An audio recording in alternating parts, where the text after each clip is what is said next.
Shalom dan selamat pagi saudaraku. Kembali kita mengucap syukur kepada Tuhan karena kita masih diberi kesempatan untuk menerima hari yang baru dan berkat Tuhan dalam hidup kita pagi ini. Sebelum kita mendengar pesan-pesan Tuhan pagi ini, mari kita berdoa. Bapa, dalam nama Yesus, kami mengucap syukur untuk berkat kemurahan-Mu dan perlindungan-Mu dari malam hingga pagi hari ini kembali diberi nafas kehidupan, karena semua yang kami terima adalah anugerah Tuhan. Dan pada saat ini kami mau mendengarkan pesan-pesan firman-Mu agar kami dapat mengerti kehendak-Mu.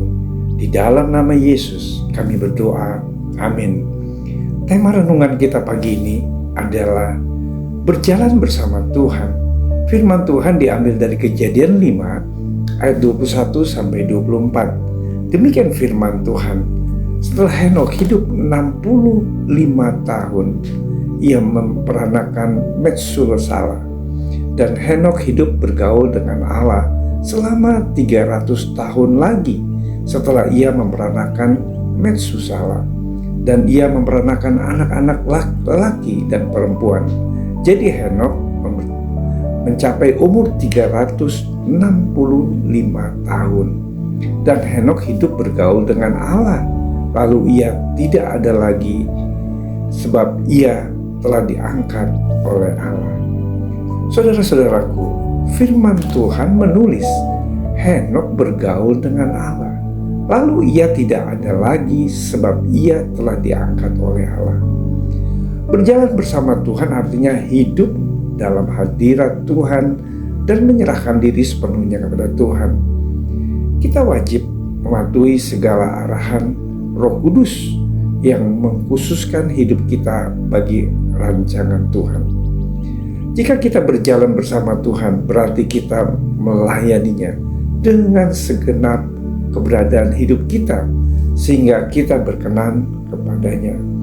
Saudara-saudaraku, kita sebagai murid Yesus perlu menghidupi pelayanan kepada Tuhan Yesus melalui pengabdian kita kepadanya dan melalui pelayanan kita terhadap sesama. Jadi berjalan bersama Tuhan tidak hanya melayani Tuhan, tetapi juga melayani jiwa-jiwa, sehingga hidup kita menjadi berkat buat orang lain. Demikianlah kita ketahui kasih Kristus, yaitu bahwa Ia telah menyerahkan nyawanya untuk kita. Jadi kita pun wajib menyerahkan nyawa kita untuk saudara-saudara kita. Barang siapa mempunyai harta duniawi dan melihat saudaranya menderita kekurangan, tetapi menutup pintu hatinya terhadap saudaranya itu, bagaimana kasih Allah dapat tetap di dalam dirinya? Saudaraku, seringkali bila orang Kristen meminta kepada saudara seiman, dijawab demikian, berdoalah, dia pasti menyediakan yang kau perlukan. Tapi tidak tergerak hati menolong. Apa gunanya jika seorang mengatakan bahwa ia mempunyai iman, padahal ia tidak mempunyai perbuatan? Dapatkah iman itu menyelamatkan dia jika seorang saudara atau saudari tidak mempunyai pakaian dan kekurangan makan sehari-hari, dan seorang di antara kamu berkata, "Selamat jalan, kenakanlah kain panas dan makanlah sampai kenyang," tetapi ia tidak memberikan kepadanya apa yang perlu bagi tubuhnya? Apa gunanya itu? Demikian juga halnya dengan iman. Jika iman tidak disertai dengan perbuatan, maka iman itu pada hakikatnya mati. Mengasihi Tuhan harus dibuktikan dengan ketaatan. Jika kita mau berjalan bersama Tuhan, kita harus setia melakukan semua kehendak-Nya, termasuk menolong sesama yang membutuhkan. Bukan hanya melayani dengan perkataan rohani saja, tetapi kita harus juga mewujudkannya dalam perbuatan. Egoisme harus kita buang. Kita tidak akan dapat berjalan melekat dengan Bapa jika kita tidak memprioritaskan hidup kita bagi Tuhan dan sesama. Mari kita berjalan bersama Tuhan untuk melakukan kehendak Tuhan dengan sungguh-sungguh, bukan menuruti kehendak diri sendiri.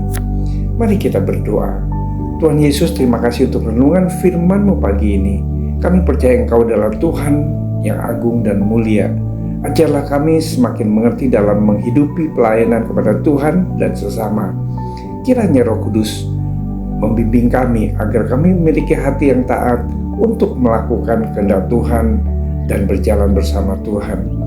Di dalam nama Yesus kami berdoa. Amin. Selamat beraktivitas. Tuhan Yesus memberkati.